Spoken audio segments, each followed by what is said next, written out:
the host of the Gridiron.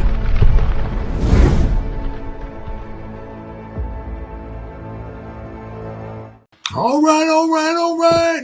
Welcome to the Gridiron, baby. If you give this video a thumbs up or maybe share this video, that would be absolutely freaking phenomenal. If you subscribe to my channel, thank you. If not, please go down below, hit the subscribe button, hit that bell icon. That way, next time I go live or if I put a video out, you'll be notified. And it's free of charge. It's totally free of charge. What do you got to lose, right? But if you are subscribed to my channel, thank you. Want to help support my channel out? Description box below, very top link takes you to my membership page. I got 3 different membership levels, so each one has one little perks to them. So once again, if you want to help support my channel out, it would mean so much to me, and I thank you in advance. Once again, thank you. And then finally, just underneath that, another link in that description box takes you to my Facebook group. It's called the New York Giants, The Gridiron. It's my Facebook group. We have over 10,000 members in the group, and it is doing simply marvelous, might I add. Basically, if I'm alive and breathing, and if I got internet access, I am putting stuff in this group darn near 365. It is called the New York Giants, The Gridiron. It's my Facebook group. Please join it. You will not be dissatisfied. I promise. Woo, baby! Huh? Woo! It's just an absolute trash. Absolute trash. Another game, another pile of trash. Just full of trash. Unbelievable. Absolutely unbelievable. It's just there's no answers. There's just it's just unbelievable. I mean, the sprinkling of good players, good plays in here and there, and all that. Man, I love me. How about I love me some Cam, huh? Whew. Yeah, there's some good stuff, but as per usual, there's just out of every 10 things, 3 are good and 7 are bad. It's just unbelievable.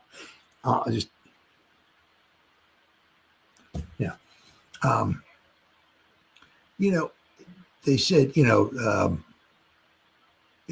Kansas is going to have a good rush. And they got some pressure. They didn't necessarily blitz a lot.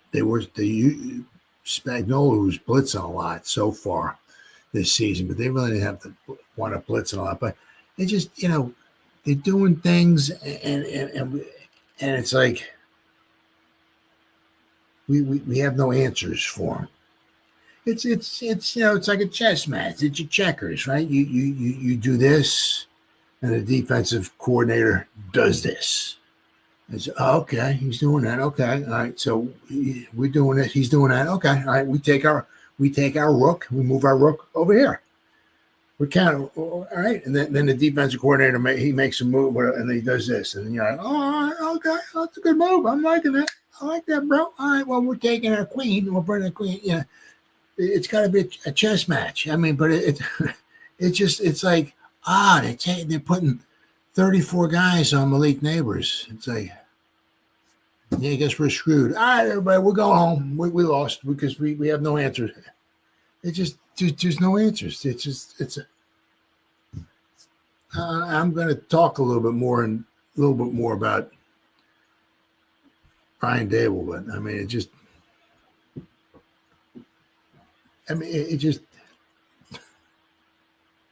sometimes even hard to talk.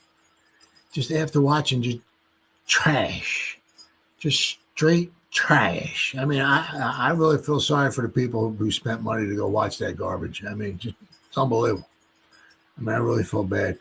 There's a picture, I guess it must be toward the end of the game where they got a picture of John Mara, and they got a picture of Brian Dable, and they got a picture of Joe Shane. I'm not sure if it's all at the same time, and they just kind of put it together, right? But I mean, you can see Mara and Shane. I mean, they're like, it was just like, oh my God, I mean, obviously so. They're not happy.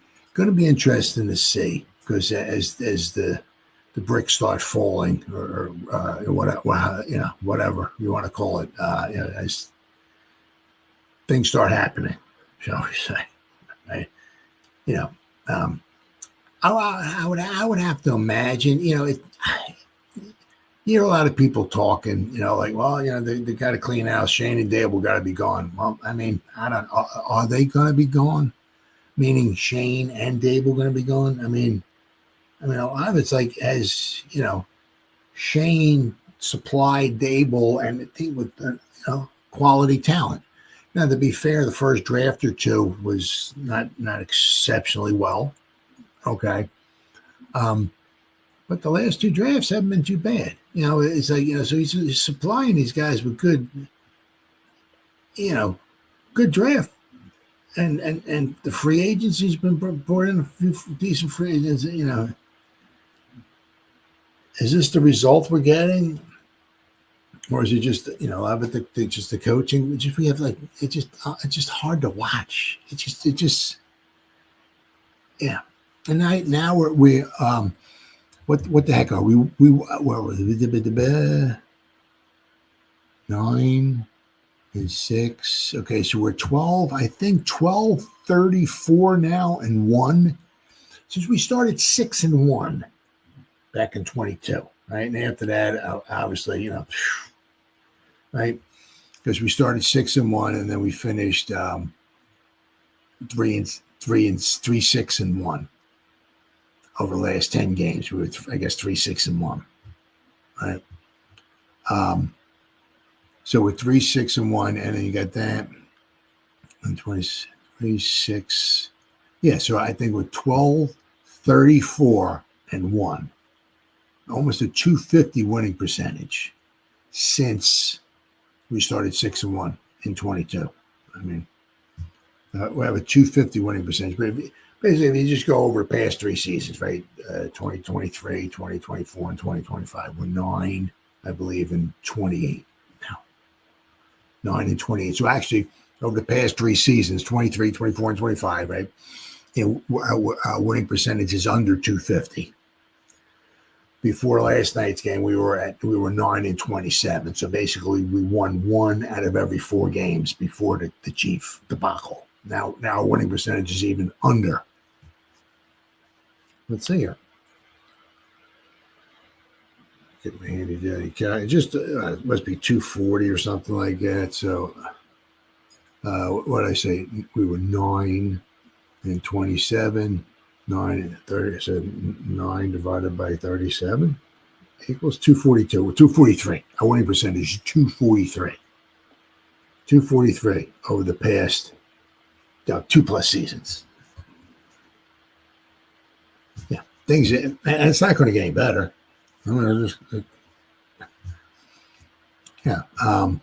Maybe Darko's in there. That'll. I'm going to talk about that in a little bit here. But wow, it's just. I mean, once again, the red zone. It's like we we're in the red zone there. Red zone. We were 1 for 3. Now, of course, one of the problems was we don't have a kicker. Obviously, you figure at the end of the game, we had to go for it. We're down. Down 22-9. So kicking a field goal wasn't going to do any good. We'd make it 22-12, but it'd still be 2 scores. So we had to kind of go for it. But we're down to the 4-yard line.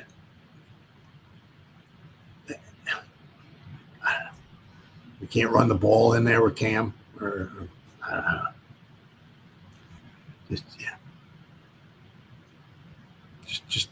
Just horrible, absolutely horrible.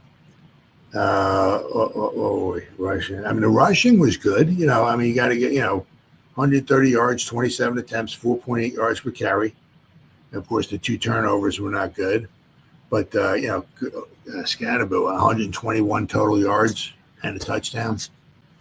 Imagine if he was on a good team, what the guy might wind up doing. So hopefully he doesn't get hurt. But we were 1 for 4 on 4th downs, 1 for 10 on 3rd down conversions. It's just, as I said, the Chiefs have a good defense. The 4.6 yards per play. 4.6 yards per play. yards per pass, 4.4 yards per pass attempt, 4.4 yards. Absolutely horrible. The 2 interceptions, 7 penalties once again. So basically between this week and last week, we had 21 penalties accepted. Just hard to watch. I mean, you could go on. There's so many things. I mean, the one thing with, when Patrick Mahomes threw the ball backwards and Akarake actually had the ball, and Mahomes went over and knocked the ball out and recovered the ball. It's like, it's like there's not only, it's like,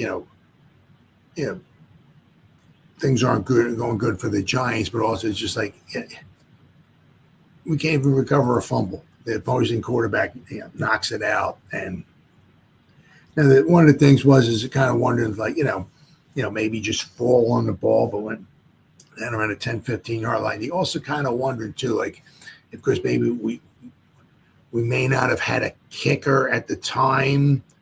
Maybe a character saying, well, maybe I need to score, or we need to score on this after we recovered the fumbles. That's why you try to pick it up and run. I would have picked it up and run with it. There's nobody in front of you. You're able to pick it up and run with it. But to get the ball knocked out, and then Mahomes, it's like I said, it's like not only is it, it's like everything is just going against you. Everything. Mahomes could have knocked it out and the ball could have squirted toward the end zone, which would have been good for the Giants. No, of course, that doesn't happen. I'm saying? And the Giants could have landed on the end zone. That could have been good for the Giants. Could have possibly gave us another 6 points. Would have if it fell on the end zone. It just so many things. So many things. It's like it was what might fit. Yeah. I just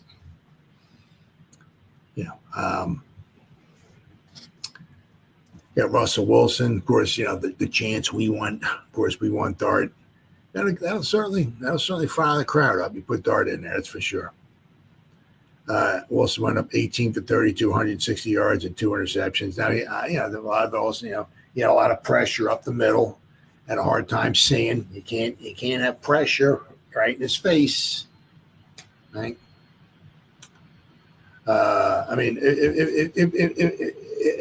It's like, this is okay. Yeah. Apparently, a safety split coverage, like the 2 high safeties, right? 2 high shot, whatever you want to call them. The Chiefs utilized a split safety coverage on 30 of 38 dropbacks, so almost 79%. In their Week 3 win over the Giants, the highest rate by any team in the game this season.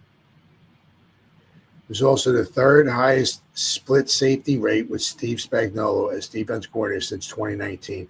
When using split safety shells, the Kansas City defense allowed 13 completions on 24 attempts, 133 yards, and an interception, forcing 12 pressures, sacking Russell Wilson 2 times. It's like, they're using 2 high safety. Oh my God. Oh, we're screwed. I don't know what to do. They got 2 high safety, and so it's taking the deeps. We got Malik Neighbors. There's 9 guys. It's like you got maybe a cornerback covering them, another safety over high. You might have another linebacker or something. So you have 38 guys covering Malik Neighbors, and they get 2 sides there. I guess we're gonna lose. I don't know. I don't know what to do. What do we do? Are you kidding me? You got all these minds on you don't know what to do to beat that kind of coverage. It's like you don't know a plays to call. It's like, are you kidding me?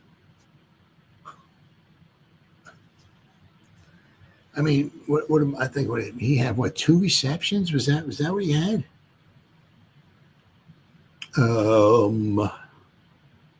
Box score. Malik Neighbors, your most explosive guy. 2 catches for 13 yards. He had 7. He threw the ball in 7 times, right? But a lot of times you had a lot of guys on him. But you don't know how to get the guy the ball. It's like, are you kidding me? Are you serious? And it's like to the other, well, some of it is all the pressure getting to them. So, that also, takes, a lot of those deep ball opportunities off the board. Right? I get you. But, when you have 37 guys on defense paying attention to Malik Neighbors, that the other guys have to win these battles. They got to get open. And if, they can't do that, this is another one of the reasons why. I guess I got to move my leg. Oh, this is my buddy, Randy. I got to move my legs. Oh, buddy. Okay. Oh, Jesus Christ. Let me move my legs over here. All right, there we go. Now we're better.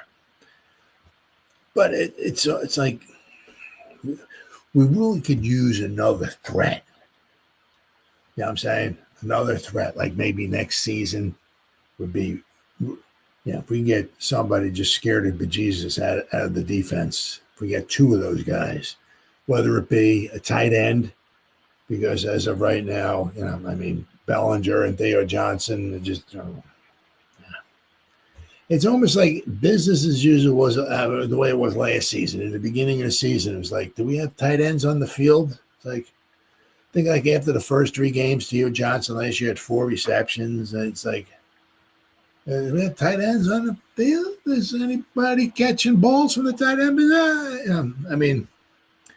So if we had two guys who could really, scare the crap out of a defense, that would be good.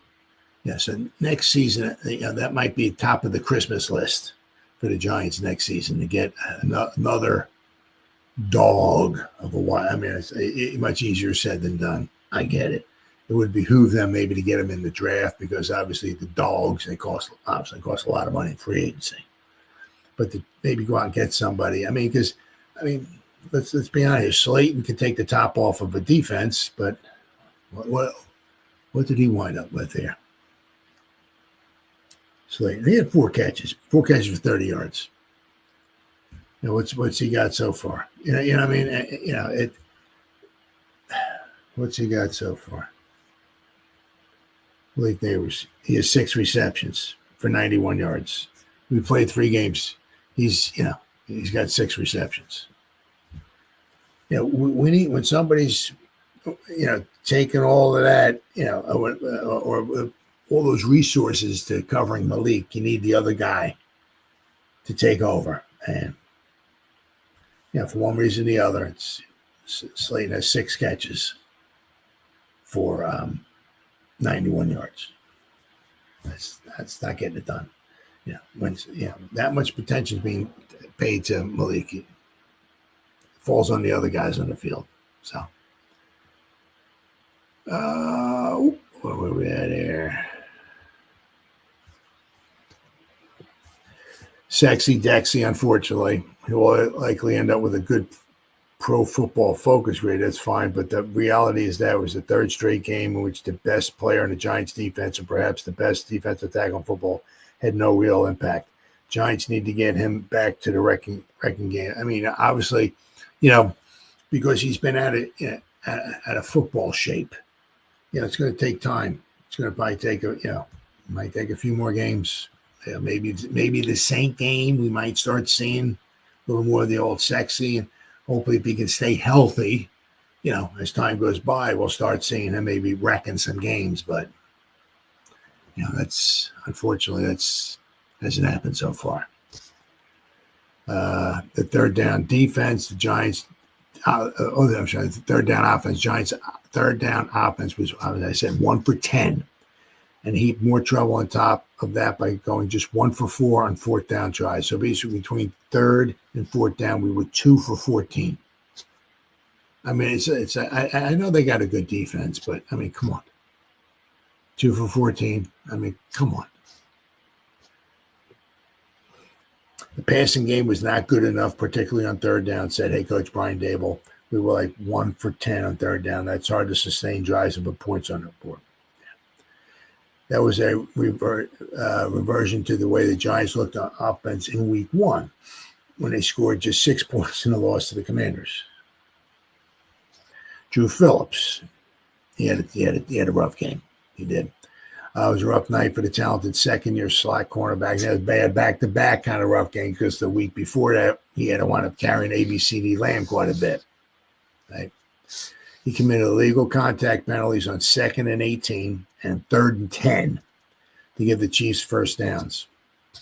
He committed a 52-yard defensive pass interference penalty that set up the Chiefs' field goal after a Houdini-like escape rush by Mahomes. Should have been tackled. He gave up a 33-yard catch to Thornton and put the ball on the 1-yard line and set up the Chiefs' final touchdown. He was victimized for a 5-yard Mahomes to Thornton touchdown. It was just overall, once again, it's just not good enough. I mean, and that's what Dable, Dable was saying. We're looking at the tape, and I'm going to talk a little bit more about Dable in just a little bit, but I mean, once again, it just absolutely just trash. I mean, as I said, if we lost 24-23, okay, or something, but it's like almost anything that could go out of every 5 things that went wrong in the game, 4 of them went against the Giants. It's just unbelievable, absolutely unbelievable how like one time things can't go the Giants' way. It's absolutely freaking amazing. It really is. It just, Then of course, next week we have the Chargers coming to town, and they're really good. So. Of course, then you got this here, right? I mean, now, of course, nobody knew that, he got injured just before the start of the game, right? Warm-ups, he got injured. Nobody knew that. I mean, I heard people talking about, well, Gano gets injured. You should have had another kicker, so of course, he got injured last year. So of course, he's going to get injured again. No, you don't. No, get out of here. He was fine, and somewhere along the line pregame, he got injured again. So I don't know. I don't know what the Giants are going to do with this going forward. Do they want to keep bringing him if Graham's okay? Do they want to keep bringing him in? And, maybe he'll get injured again. I mean, I don't know. But, the thing was, if he had been injured, like they have to elevate the guys from the practice squad. I think it's 4:00 the day before. So, they had to elevate Jude McAtaney the day before because they had their crystal ball out. These roster spots, it's, I understand I get it. You need a kicker. I get it. But if he's healthy going into Sunday, okay, who knew he was going to get injured in warm-ups? Right? Would somebody have a crystal ball out? Of course you knew he was going to get injured. No, you didn't. But in this game, you knew he was going to, come on. So unfortunately, he got injured after they were able, after the practice squad elevation. So Jude McAtaney is still on, we got the hammer who can do some kicking, but he's not Graham Gano, right? But I mean, once again, it's just like last year, when we lost the game, possibly lost the game to the Commanders because we didn't have a kicker. It's like anything that can go, go wrong, it goes against the Giants. It's absolutely amazing, unbelievable. It really is. Let's see here. What happened, Graham Gano?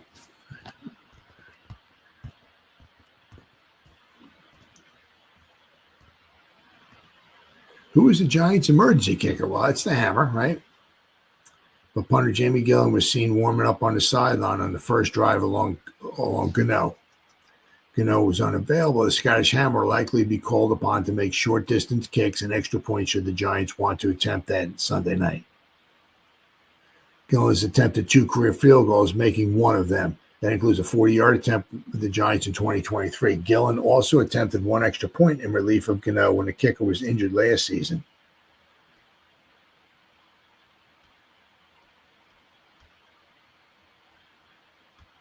All right, here we go. Says that the Giants were forced to battle the Chiefs without a kicker.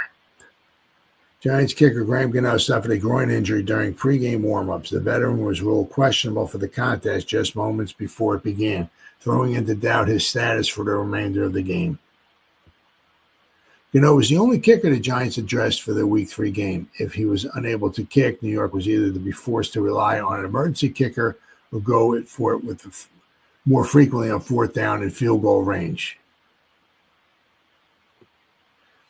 He was injured during pregame warmups. He was deemed questionable. Graham Gano injury update. Graham was spotted heading into the locker room with the trainer during the national anthem. He returned to the sideline during New York's first drive and attempted to warm up, kicking the ball into a net on the sidelines. Now, of course, he did wind up making that one field goal, right? However, the Giants did not call upon Gano to attempt a 46-yard field goal on 4th and 3 from the Chiefs' 28-yard line. Now, if he wasn't injured, good chance he makes this field goal, right? They instead decided to go for it and saw Russell Wilson pass, get batted down at the line of scrimmage. So there's quite possibly, because we have an injured kicker, quite possibly 3 points we lose right there, right? That would give us another 3, 12, and then at the end of the game, when we're down, on fourth down, and, we kick another field goal, we make it 22-15 or 22-16, whatever, we're only within one score. But once again, whatever can go against the Giants goes against the Giants. It's unbelievable. What the heck we had here? Graham Gano was frustrated by pregame groin injury. Gano said he had a normal warm-up and had no injuries coming into the game. Graham Gano was going through his final pregame warm-ups as the New York Giants defense was being introduced to MetLife Stadium when he felt it, a groin injury, out of nowhere. To borrow a phrase WWE ring announcers use far too often. It was just like a normal warm-up, and it just pulled, Gano said. I've been feeling great. I think that's what's frustrating. I've been doing all the right stuff, taking care of my body, lifting well, prehabbing, so none of this type stuff happens. I've been hitting the ball great in good rhythm. It's frustrating. It felt really great coming into that game. I had a really good pregame warm-up. Then it just pulled it. Unbelievable, dude. It's just unbelievable. Gano was 4 for 4 in field goals the first 2 weeks, including a 55-yarder. You can only watch in the first half as the Giants passed on what would have been a 46-yard field goal. Head coach Brian Daboll said he would have called for Gano had he been available. Giants failed to convert on the fourth and 3. Gano also stood on the sideline as place kicker Jamie Gillen had an extra point blocked because it was a bad kick. But if Gano was in there, we get that extra point. So then we have 10 points.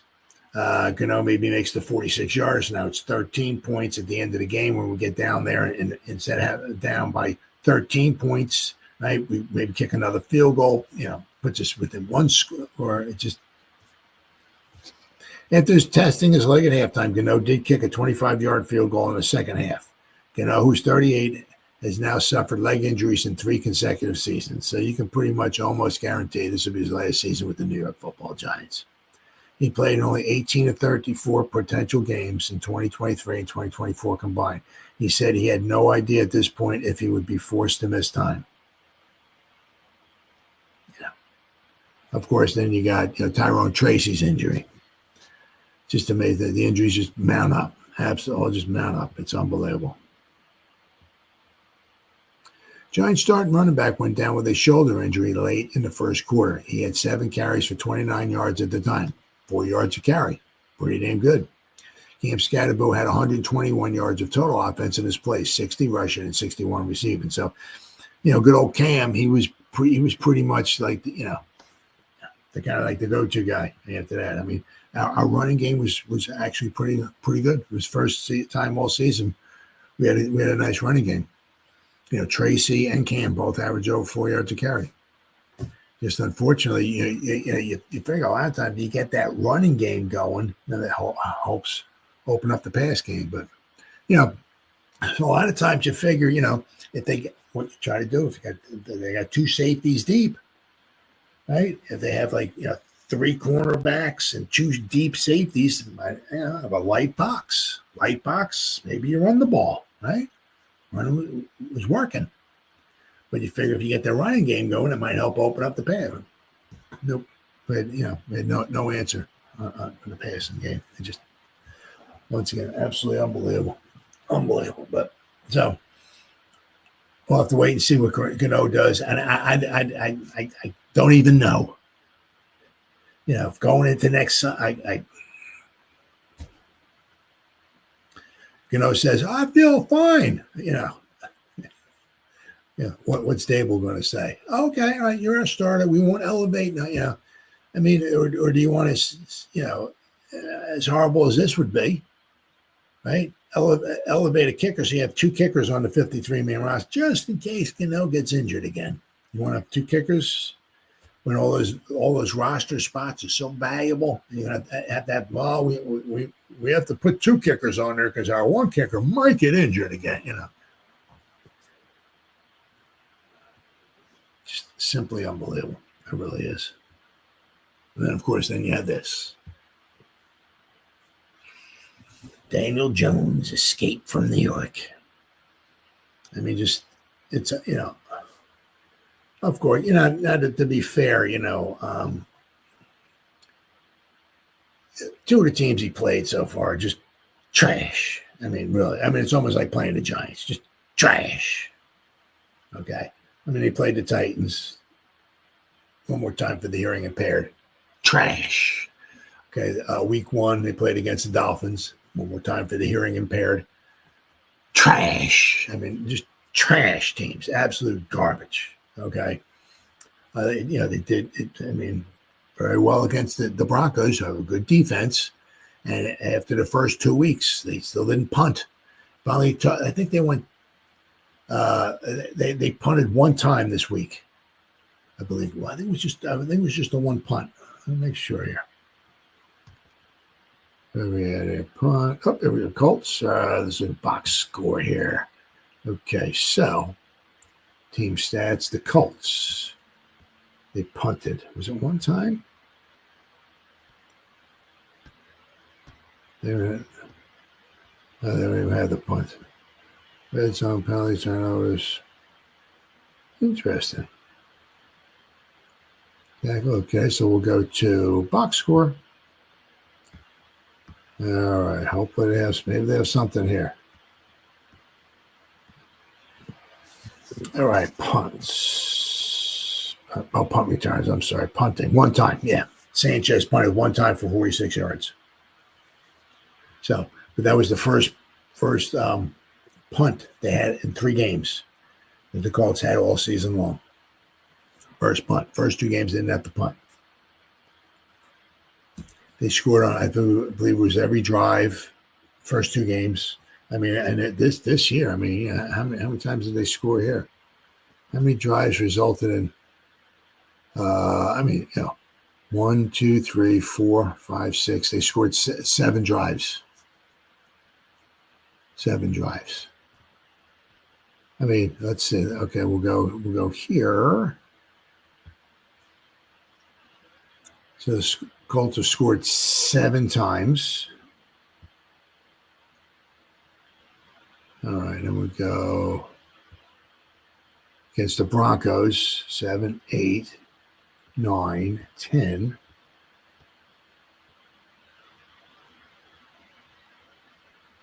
11, 12, 13, 14. Well, see, a couple of them, they went for it on downs, and they didn't get it on down. You know what I mean? So they didn't score on every drive. You know, one of them was the end of the first half. 2 times they went for it on, and they lost the ball on downs instead of kicking it. So they scored. There's 14 scores they had, and then the first week here against the Dolphins. So play by play. I mean, the Dolphins just think 14, 15, 16, 17, 18, 19, 20, 21. The Colts have scored 21 times in 3 games. They're averaging scoring 7 times a game. Good old Daniel Jones. Well, hey, good for him. He got out of New York. Good for him. Daniel Jones' historic revenge tour keeps embarrassing the Giants. Now, also, they're the Daniel Jones is the first guy. I think they said, like, at least since the merger anyway, to start the season, okay, with 3 passing touchdowns, 3 rushing touchdowns, and he doesn't have a turnover. No turnovers. He's the first guy, I think it was the merger. 3 passing in the first 3 games, 3 passing touchdowns, 3 rushing touchdowns, and no turnover. He's the only quarterback. And since 1970, I mean, I'm not the smartest guy in the world, but since 1970, there's been some pretty good quarterbacks out there. He's the only one to do that. I mean, you can also look at it, I mean, and I can't remember what the stat is exactly, but he's the only, once again, the only rookie quarterback. Now, when you're obviously a quarterback, he's the only 7th-year quarterback. He's the first and only 5th-year quarterback to a lot of quarterbacks maybe don't make it that far, but if you make it to the NFL, you're a rookie. Guaranteed, right? You're a rookie. So he's the only rookie quarterback in NFL history. Okay. So that includes every quarterback ever. Period. Right. His rookie season, I said, I can't remember exactly what it was, who's had, I think it was 3 games of 350 or more passing yards, 4 or more touchdowns, and no interceptions. None. Now, it's a bit weird because you figure as the years went on, I mean, one of the things, he had all those turnovers. He had a lot of turnover problems, especially with the fumbles and everything. But he's the only quarterback. Let me go back here. So we got to go to his rookie season. It's 2019. All right, where are we at? 2019. Okay, so let's look at the Giants here. Okay, so let me share my screen here. I mean, this is just for since we're roasting the Giants. Let's roast the Giants some more, shall we? I mean, because it's so easy to do. Okay, so what we got here, all right, now is the key thing is also no turnovers. There's been other quarterbacks who have done this, but they've thrown interceptions. Fran Tarkenton was the first one ever to accomplish this feat. But one of the 3 or 4 games that he did it in, he had an interception. Daniel Jones had no interceptions in these games. Okay, so of course, I guess we probably lost all these games. Let's see, the one was the Washington Redskin game. Right, he had like 4 or more touchdowns. First, of course, one was against the Buccaneers. Right, he had 312 passing yards. He had the one against the Redskins, the overtime game one. He had the game in Detroit. He had over 300 passing yards, but he must have lost some yards. Let me see here. He must have lost some yards for passing. Let's see how many yards passing Daniel Jones had. He had 320. He got sacked. Hard to believe. Giant quarterback gets sacked. So he had there you go. Yeah, right here. So 322 yards passing, 4 touchdowns, no interceptions. Okay, so that's one game. All right, so let's go back here. We'll go to the Washington game. It's Washington, the overtime game. He had he had 5 touchdown passes, I think it was, in this game. The overtime one was to Caden Smith. It's one of those things like, whatever happened to Caden Smith? He came on, had a good 1 year or so with the Giants. Like he just kind of like almost fell off the face of the earth because Caden Smith had the 2 touchdowns in this game here. Right? All right, so where are we at here? Okay, so once again, Daniel Jones, 352 yards, 5 touchdowns, no interceptions. So once again, that's the second game. He had over 300 passing yards, 4 more touchdowns, and no interceptions. And then I get had to be the other one, had to be Tampa Bay, because all these other games, see the passing yards were like 140, 160, 150. I mean, so the only other game, because we had 274, wasn't against the Eagles, because the Dolphin game, that was Eli Manning played that one. So it had to be this game here against Tampa Bay. This is the first game he ever started, right, to Daniel Jones. Now, he didn't necessarily have 4 touchdown passes, right? He had 336 yards passing, 2 touchdowns, no interceptions, but he had 2 rushing touchdowns. So he is the only rookie in quarterback history, NFL quarterback history, ever. Now, once again, if you're a quarterback, right, and you come into the league, you're a rookie.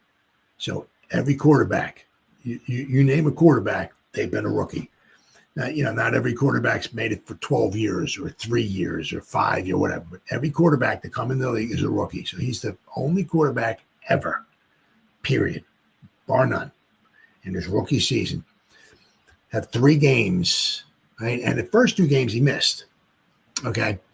But to throw for over 300 yards, no interceptions, and have at least 4 touchdowns, whether it be via the pass or the run, a combo package or whatever. He's the only quarterback ever, So, I mean, it's amazing, how much we make fun of him and this, that, and all that other, and everything. And, and he actually has a couple NFL records. It's like, wow. You know what I mean? Unbelievable. Absolutely unbelievable. Let's see. Dan Jones led the Colts to a 3-0 start, looking for far more competent than he ever did in New York. He's become one of the biggest talking points in the league, somehow finding a new way to drive Big Blue fans insane. Daniel Jones continues to shine away from the Giants with historic performance. Jones just made NFL history for all the right reasons. Yes, this is a real sentence. He's the only player in the Super Bowl era with 3 passing touchdowns, 3 rushing touchdowns, and no turnovers in the first 3 games of the season. Danny Dimes is going down in history for anything positive away from New York. Anything away from New York might just be good enough to put Giants fans over the edge. Of course, let's not forget Saquon Barkley, right? So, whether by misused draft picks or confusing decisions in free agency, Shane and Dable never gave Jones the support he needed to be successful. Of course, plenty of the blame still lies with the quarterback himself.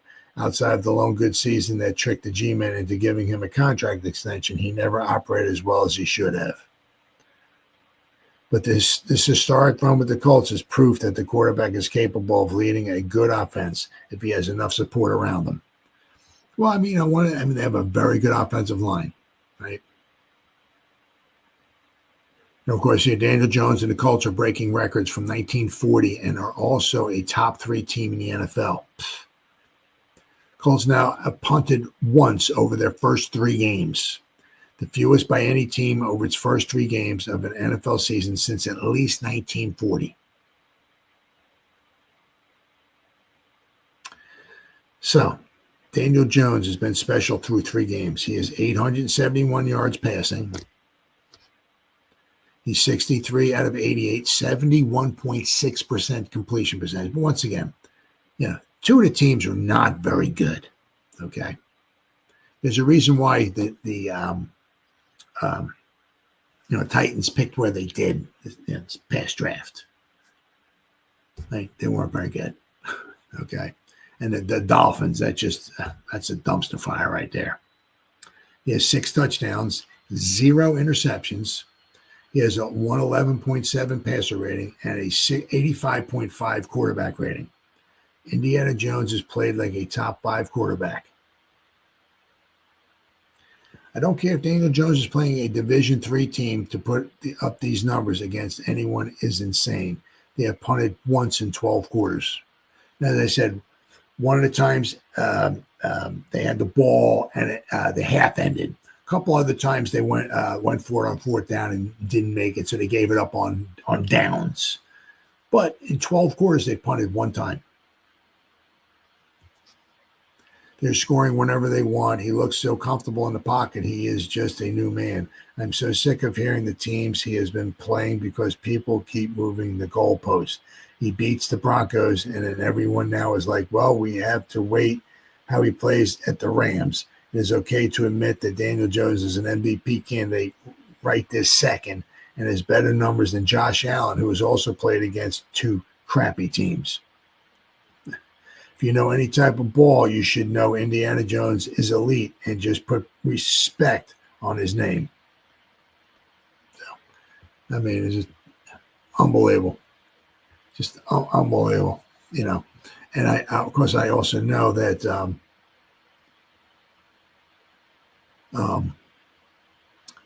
Mr. Merrill liked him. Mr. Merrill liked Saquon Barkley. He also liked Daniel Jones. And, of course, Daniel Jones makes $100,000 in bonuses after a Colts win. After Daniel Jones secured yet another $100,000 paycheck with the Indianapolis Colts, many fans wonder how much Russell Wilson earns after each win with the Giants. Realities couldn't be any more different for Russell Wilson and the New York Giants compared to Daniel Jones and the Colts. As we take a look at each quarterback's contracts with their respective NFL teams, the win bonuses stand out. Jones has unlocked a whole new level to his play in the NFL with the Colts. Indianapolis has put the league on notice, taking control of the AFC South early in the season and looking like a juggernaut. As a result, Jones is one strong candidate for the Comeback Player of the Year award. Meanwhile, Wilson's adventure with the Giants couldn't have gotten off to a worse start. It seems like week 2 of performance was only an oasis in the desert. The 2025 NFL season could be headed for a disaster already in the Big Apple, while Jones is paid $100,000 in bonuses after each win, in which he plays 50% of the snaps. Wilson has yet to secure a win bonus in New York. Let's see. Giants will pay Wilson $176,471 for each triumph in which he plays at least 50% of the snaps. Meanwhile, in Indianapolis, signed Jones to a higher deal at a 1-year, $14 million contract. Jones' bonuses for wins are cheaper, though Wilson has yet to cost the Giants any money on that regard, as he's yet to win. In more ways than one, New York found out that cheap is expensive in the long run. Oh, my goodness. Yep. You know, playoffs pay off. If Wilson plays 55% of the total offensive snaps in the season and clinched a playoff berth, New York would pay him an extra $500,000. If he reached 75% of the snaps, the bonus would increase by another $500,000. Moreover, in case New York wins a playoff game with Wilson playing over 55% of the snaps, the Giants would foot yet another $500,000. This last incentive would have a maximum of 2 wins. With how the season is looking so far, it's safe to assume that the money will stay in New York's bank account. Oh, my God, yeah. Yep. I mean, it just one insult after the other. I said, obviously between last year with Saquon Barkley, I mean, he hasn't really done. Let's take a look. Looky here, shall we? I think he had like 40-something yards against the Rams. Of course, once again, the Eagles walked out. They had to block a field goal. I mean, they did what they had to do, but game-winning field goal, not many of them, not a ton of them get blocked. Of course, they did against the Rams. And, of course, week 1, ABCD Lamb, who makes like $34 million a year, drops like 75 passes at the end of the game, once again allowing the Eagles to win another football game. It's just unbelievable, absolutely unbelievable. But let's see. What has Saquon done so far this year? I say I know I don't watch the Eagles. They make me want to vomit, so I don't watch them. If I can find it. Okay, we go. Box score. All right, let's go to the Eagles here. Oh, let's go to Saquon here. Yeah, he was 18 carries and 40, so he averaged 2.5 yards a carry. Really impressive.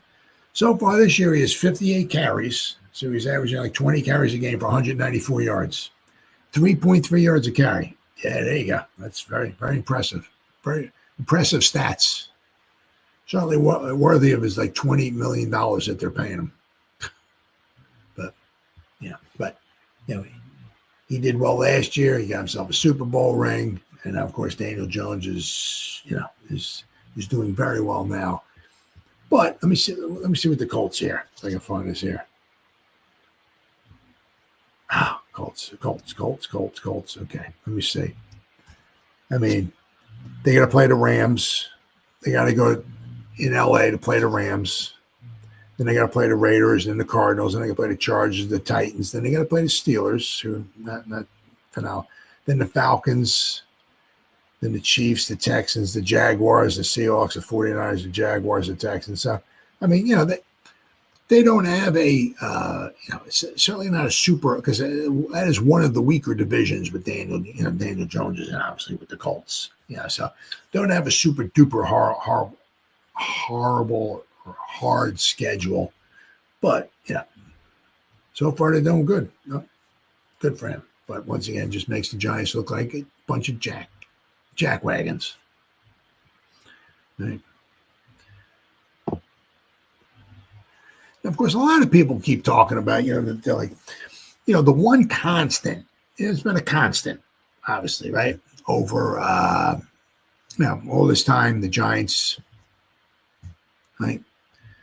Waiting to right the ship, right? Get back on the right track, right?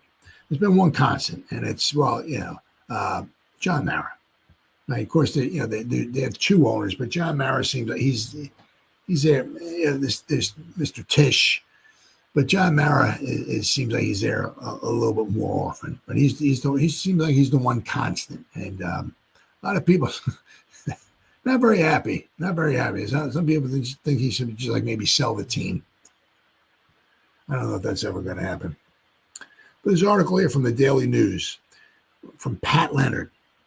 There's no telling how low John Mara and Steve Tisch will let the Giants sink with Joe Schoen and Brian Daboll.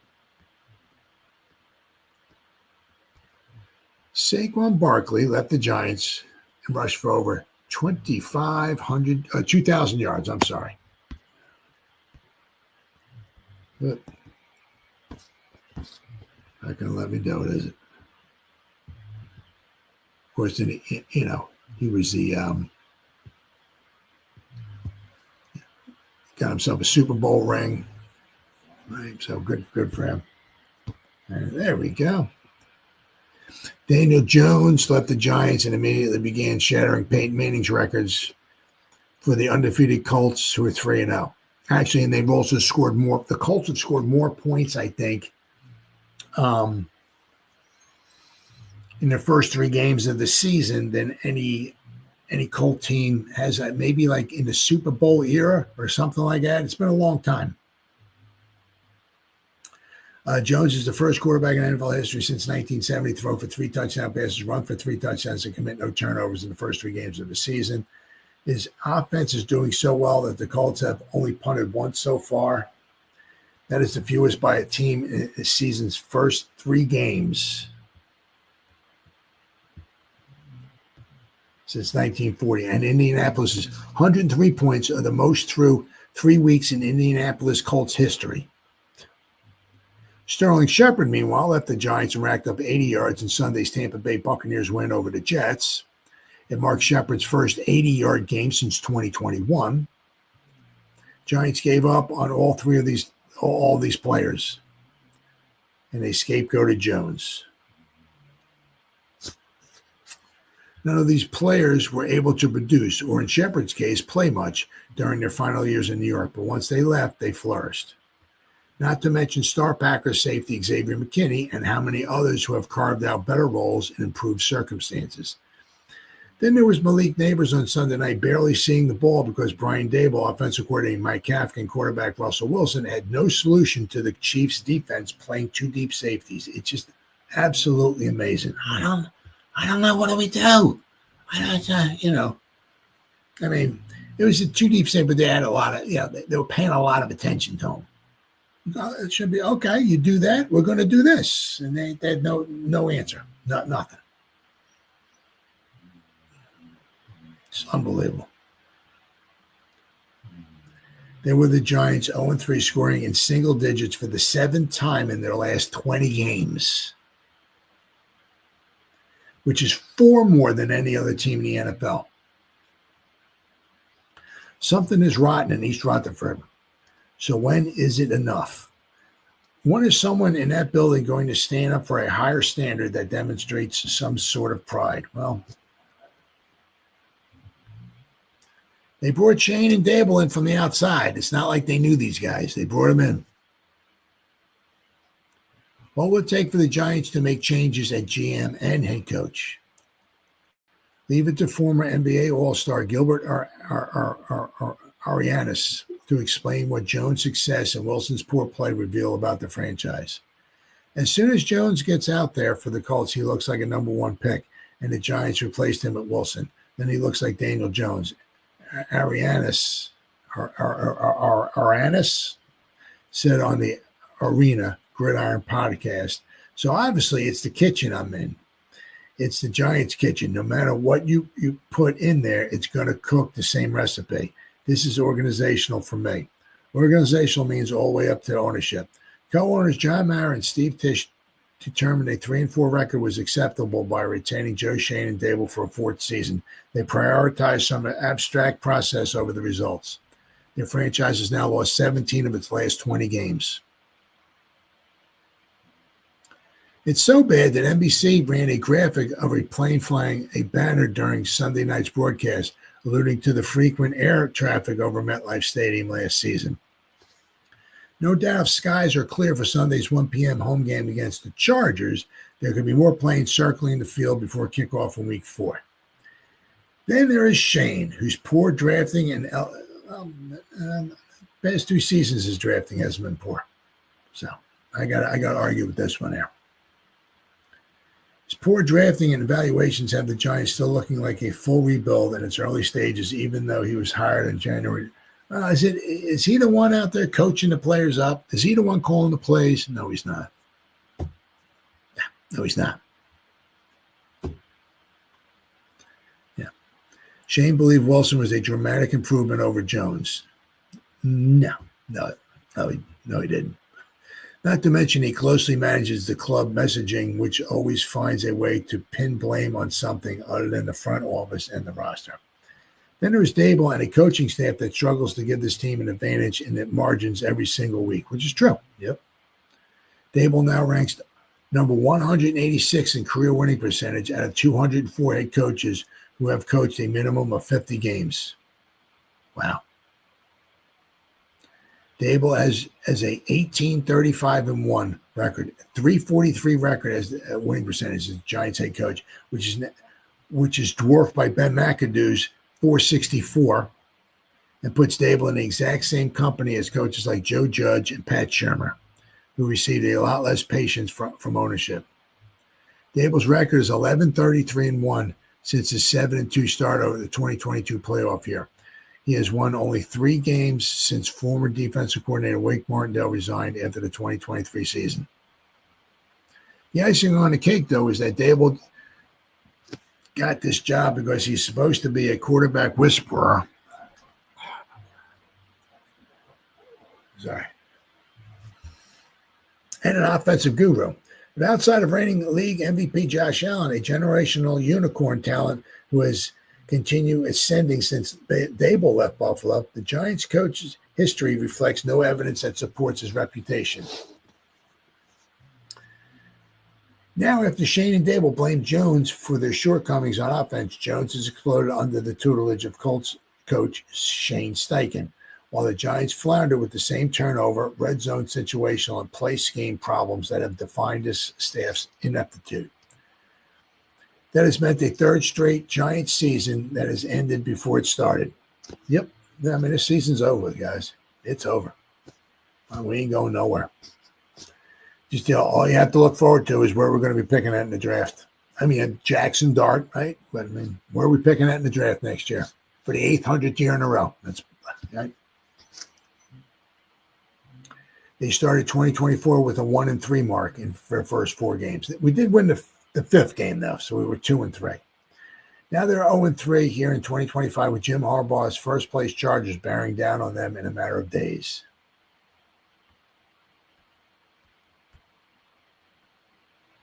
The only thing that can save Shane and Dable at this point would be if Jackson Dart truly turns out to be special.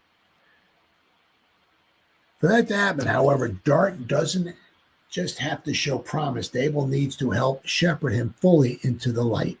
Sunday's Chicago Bears win over the Cowboys, despite Dallas's horrendous defense, was a reminder of what Dable came here to do. He needs to do for Dart what Bears coach Ben Johnson, the former defensive line offensive coordinator, is tasked with doing for Caleb Williams. He needs to fix the Giants' quarterback position and offense to drag this franchise out of the NFL's perennial gutter. Good luck there. They've already failed to do that with Jones, who is clearly not a bad player. Jones may just be a bad player when he has bad coaching. The bigger question is when Mara and Tisch will put their collective foot down and reaffirm a higher standard and set of expectations for this franchise by making changes at the top. Every day that they make excuses for themselves and for Shane and Dable is another day that fans lose interest, and confidence. It's the Giants' kitchen, and if people get tired of a kitchen, same old recipe, they either send the food back or they stop coming in the restaurant altogether, which is true. Absolutely true. You know, it's very, very sad. Very, very sad. Right. So I got this leads into this perfectly. Right. Absolutely perfectly here. Can Jackson Dart save Brian Dable? Now the one thing is, it's like, you know, if they come in and you know Dart really does good. Okay. Yeah. It's also the coach's, you know, responsibility for like everything else. Okay. You know, if we keep losing games for all kinds of reasons and we have no answers, right? And Dart does well, does that save Dable's job? I mean, yeah, the problem is like, perfect example there. It's like, you know, Malik Neighbors gets the ball 2 times. We can't find a way to get the guy the ball. If they have 2 eyes, run the ball, okay. But I mean, you don't know of anything to get other guys open. You know, it's a chess match. I'm saying when they do this, you do that. When you have to have, you know, you have to have a comeback. You know, there's always something. I did a video on this like last week. There's always something with the Giants. I mean, and a lot of it's, you know, sometimes tables, you know, after the game's over, it just, you know, we just weren't good enough. The coaching, it wasn't, but this wasn't good enough. It's just a lot of times you hear that. It's got to stop. You just can't. Yeah, it starts with me. And the coaching wasn't good enough. God. What the? I mean, when's it going to be good enough? Yeah, it's your 4th year, dude. I mean, what the? I mean, why every week we're coming up with different reasons why we're losing every week? That doesn't happen with good coaches. I'm not saying he doesn't know, you know, good offensive mind, or I'm not saying he's a bad person, but good coaches find ways to win. Bad coaches find ways to lose. Right? That's all we keep doing is losing. So therefore, you're a bad coach. And to me, it doesn't matter what Jackson Dart does. You know, I mean, the shame of it would be, you know, kind of a shame if you want. I mean, you know, what Dable was able to do, you know, in college with Hurts, Jalen Hurts, Tua, when he was at Alabama, what he was able to do with Josh Allen, you know, but he was either the quarterback coach or the offensive coordinator or whatever. You know, there ain't none of that here. You know, I mean, he's either the coach or he's gone. You know, there's no, well, we fired him as a coach, but we kept him around as the quarterback, coach or what. Why not going to happen? If he's not the head coach, he's gone. So the quarterback that he brought in, that he wanted, that they drafted, all this stuff and everything, that's his guy. That's that's his quarterback, right? And if he's not here, so of course that might hinder also, the chances of, to some degree, because it's like, when Brian Dable came here, right? It's like, oh, we got Brian, okay, you come, but by the way, Daniel Jones is your quarterback. Yeah, it might be the same thing if they get rid of Dable and they bring somebody else in. Okay, well, you got the job, you're the coach, but by the way, Jackson Dart, he's your quarterback. He may not want to be a quarterback. He might want somebody else, the new coach, right? So if Dart flourishes under Dable, is that going to, wipe out all the other problems that Dable with his coaching? Is that going to wipe all of that out? It's going to make it all go away? No, it's not. We always seem to find different ways to lose, and there's always a problem. And and maybe if he's good with the quarterback. Okay, that's great. But there's like 100 different things that comes with being a coach. And if you're only good at 50 of them, the other 50 are going to bring it down. If he's good with if he's good with the players, right? He's good with this, he's good with that. He's good maybe with the quarterbacks, he's, offensive mind. But all these other things that he doesn't seem to have a clue. He has no answer for a lot of these problems that go on. I mean, obviously, because there's really good minds out there, coaching on other teams. Steve Spagnuolo is one of them. I mean, he's gone to a bunch of Super Bowls. Right? There's a reason why, and he's the reason why he's still the defensive coordinator for the Chiefs. Right? He's really good at it. Steve Spagnuolo is not a very good head coach. Right? He's not a good head coach. He was 1-3, was interim coach with the Giants, but he was horrible. He was just straight trash. Doesn't mean he was a bad guy. Doesn't mean he was not a coach defense or whatever, but Steve Spagnuolo, he was horrible when he was coaching the Rams. Their team was absolutely horrible. He's not a good head coach. He's a good defensive coordinator. Same thing could be with Brian Dable. A lot of guys, they're very good offensive coordinator or defensive coordinator or good quarterbacks or this or that or whatever. When it comes to being a good head coach, some just aren't good head coaches. And they might be able to focus at one good. They got that offensive line going, but with all the other stuff, they're just not cut out to be it, right? And it just, does everything have to be perfect for us to get a win? Do we have to have an unbelievable offensive line, an unbelievable defense and all that, and great quarterback for us to get a win? Is that what we have week in and week out to get a win? Now, you play your cards, but you play the game. How the game's being played out. This happens, well then you gotta do this. They do that, you do this. But once the other team starts doing other things, he has like no answers for them. Absolutely no answers at all. Right? And that's not the sign of a good coach. Not the good sign of a good coach at all. So to me, it's a shame because I don't think that Jackson Dart can save Dable's job. Because I think in the long run, even if we put Dart in there, okay, just from what it just seems like so far, when we put Dart in there and he does well, right, gets a lot of excitement here. It doesn't seem like all the other problems will go away. They're there. Last week was all these penalties, and then a lot of times Dable after the game's over and they lose, the coaching was bad. He says that a lot. It was just so many things went wrong against the Chiefs. So many things went wrong against he has no answers for all those other things. He might be able to have a good offense and system and good, might be a coaching, a quarterback guru. But as far as being a head coach with all the other things, he just doesn't seem to have it.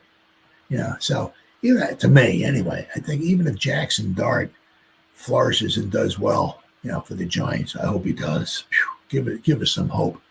The way Dable is, he's a nice guy and all and everything. He might have some great offensive mind, and all that. But to me, he's not coaching material.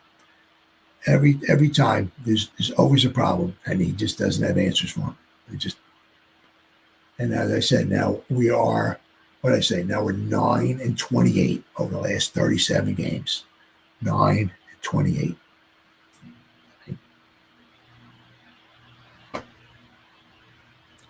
You've had Daniel Jones. He's doing pretty good with the Colts, right? You had Russell Wilson. We've had other, you had Tommy Chick and Carla Parmesan, right? So we've had quarterbacks in there, right? Different quarterbacks. It just were 9-28. Not good enough. All right, and finally, this one too. This is obviously, this goes back to obviously Coughlin, right? So you got Coughlin, then you got McAdoo, then you got Shermer, then you got Judge, and of course you got the absolute trash of Brian Dable. It's just 12 straight seasons in a row. The Giants have accomplished this feat. What's the feat? Well, they have not scored more than 20 points in a home opener in the past since, 2014? 2014. So since 2014 to 2025, it's 12 seasons. In a home opener, the Giants scored. I'm going to go back. We're going to take a little look at it here. But the Giants have not scored more than 20 points in a home opener since 2013. One time they scored 20 points. One of the times in 2016, was that what we won? I don't know. Wait a minute. 2016, we beat the Saints. 2022, we beat the Panthers. We scored 19 points. We won 19-16, I think it was. We'll take a look. I'm going to share my screen and take a look. But we haven't scored more than 20 points in a home opener since 2013. And also, what I read one of those articles, the Giants have scored fewer than 10 points in the past 2 years, 9 times, I think it was. So, we've played 3 games so far. 2 of the 3 games, we've scored less than 10 points.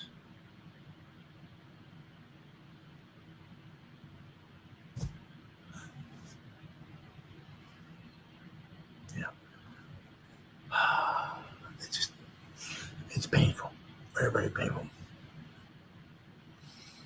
I know. See, one of the things is that I can't remember what year it was when Bill Parcells, they lost Vinny Testaverde. Let me just look here. Might have been 1999. Let me New York Jets. All right, let's see. Bill Parcells, they were 8-8. Is that right? Let's see here. They had their punter in there. Is that Tommy Chupa? Yep, it might have been the Tommy Chupa game. Kicking. Where are we at here?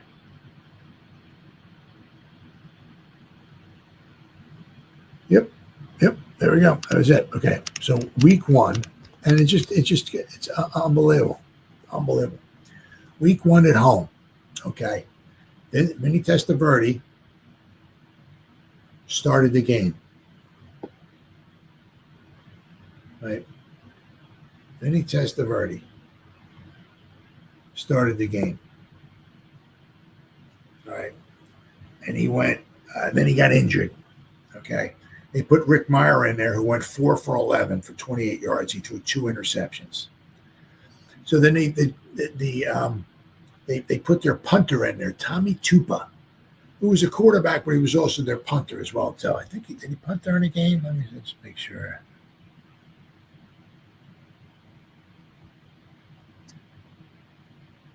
Yeah, Tommy Tupa. He punted 3 times.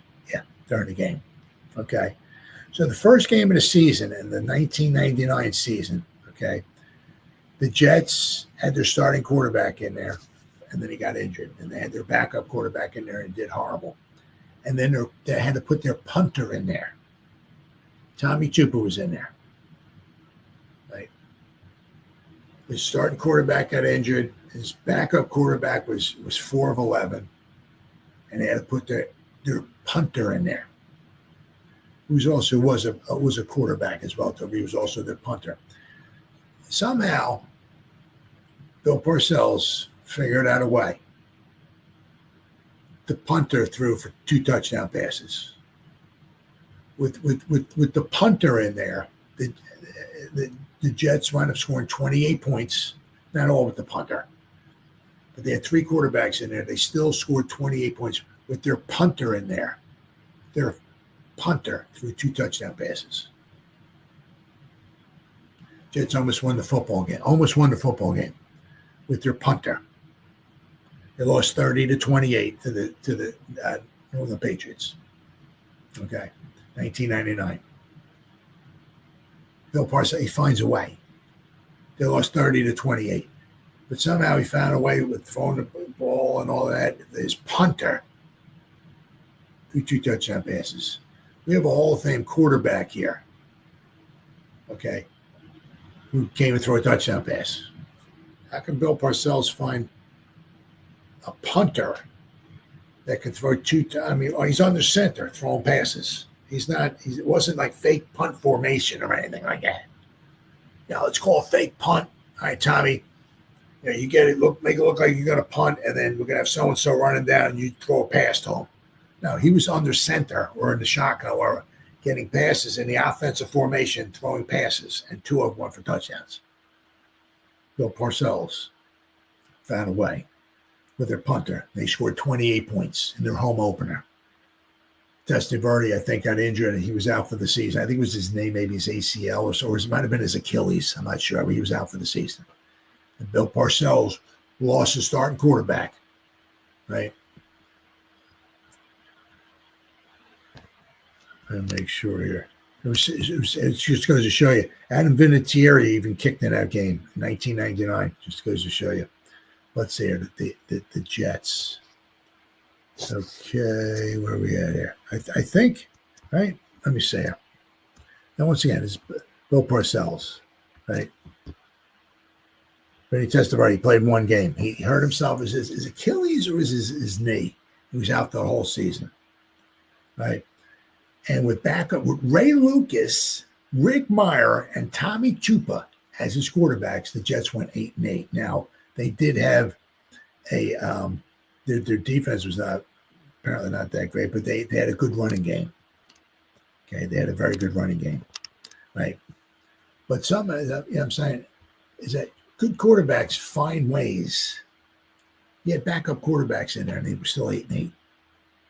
We have a Hall of Fame quarterback in here, and we can't even find a way to. We can't even score 10 points, much less win a game. You know what I'm saying? Now, once again, I'm talking about one of the greatest coaches of all time. I get that. But see, good coaches find ways to win.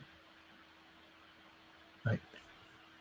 And Daboll just finds more ways to lose, more excuses, more ways to lose, and all that. So let me show you this here. Let me share the screen. Share screen. All right. I'll go back to. Oh, I got to change this up here. Back to 2014, and I'll show you. Okay. I got this the Daniel Jones here. All right, let's see. All right, so let me go back here. Whoops. All right, go to the Giants. I'll go back to 2014. Oh, I should go back to 2013. I'll show you the last time the Giants, and they lost, but they actually scored more than 20 points in a home opener. Okay, so. All right. They lost 41-23 to the Broncos. My God. Then we lost 38-0 to the Panthers, 31-7 to the Chiefs, 36-21, 27, and just straight trash. Absolute garbage. Started the season 0-6. Unbelievable. 2013. But our first game at home, we scored 23 points against the Broncos. 2013. That was the last time the Giants scored over 20 points in a home opener. So we got 2014. All right, here we go. And this starts it all. The first home, we lost 25-14 to the Cardinals. Okay. Got a 2015. Oh, well, I went the wrong way. Sorry. Next season, there we go, 2015. Against the Falcons at home. We scored 20 points. Okay. 24-20. Right. 2016.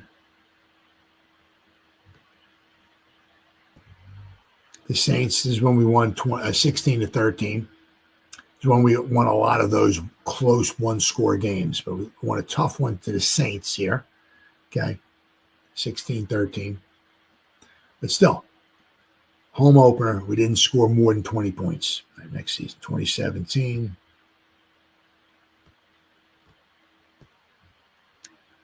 Home opener to the Detroit Lions, we scored 10 points.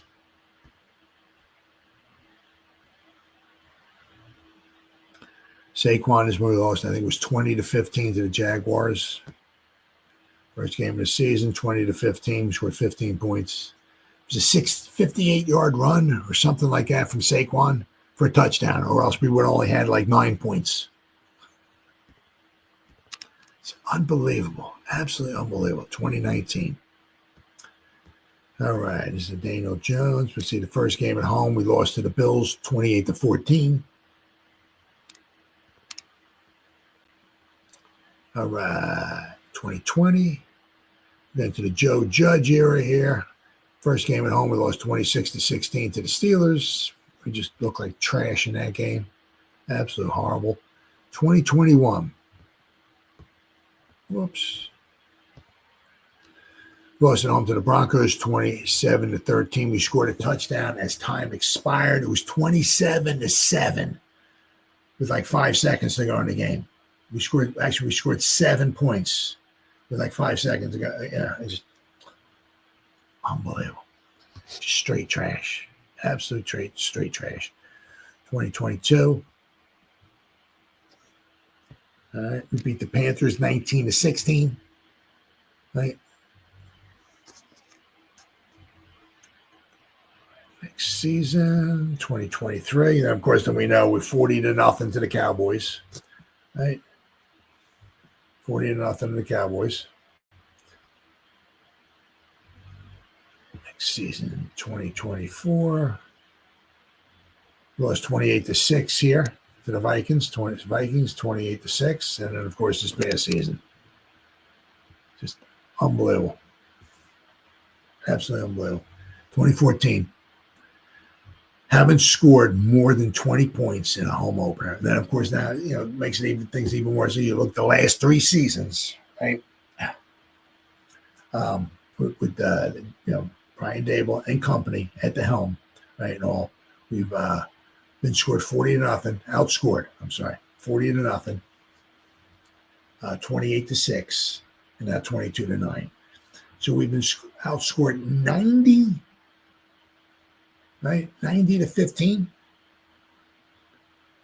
68, 7, 90-15. We've been outscored 90-15 in the last 3 home openers for the New York Giants.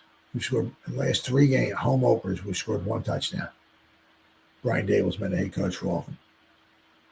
He has no answer, and it was the same thing. The same thing. All 3 games. All 3 games. Whether it was 40-0, whether it was 28-6, or whether it was 22-9, it was just like, it's nothing. It was the coaching was bad. It was just, nothing was good enough. Yeah, it just starts with me. No kid. That's all I can ever come up with. Same thing over and over. And somewhere along the line, it's going to be enough. Now it's going to be interesting to see. After the season's over with, does Dable go? Does Shane go? Does Shane and Dable go? Going to be interesting to see. But also going to be interesting to see too if this keeps up, because we got a very tough schedule. Very tough schedule. Newsflash, right? Giants have a very tough schedule. So, how bad is it going to be? How far into the season, do some of these guys make it before they start going bye-bye? Right? And if some of these guys do go bye-bye, who takes their place? Like if Dable goes, does Kafka take it? Because Kafka's the assistant head coach. Does he take over? Right? If we start getting some more, bad performances from the defense, does Bowen wind up going? If Bowen does wind up going, who takes his place? But it's just same old. And we scored, 15, 16 points a game 2 years ago. 15 points a game, 16 points last year. I mean, what are we up to here? Well, only because we scored 37 points in one game. 43? We're up to 52 points, I guess. Yes, what is that? 17 points a game that we're up to. And it's only because we scored 37 in one. I don't think we're going to score 37 points against the Chargers, right? So just same thing over and over. It's like Groundhog's Day. Or, assuming, right? Or, insanity, doing the same thing over and over and expecting a different result. Not going to happen. All right, guys, been 1 hour and 27 minutes. Whoever spent any time listening to me live, thank you. Or if anybody's going to spend any time watching the replays, once again, thank you so much from the bottom of my heart. It means the world to me. As always, you guys stay safe out there and go Giants! Woo! Oh, yeah.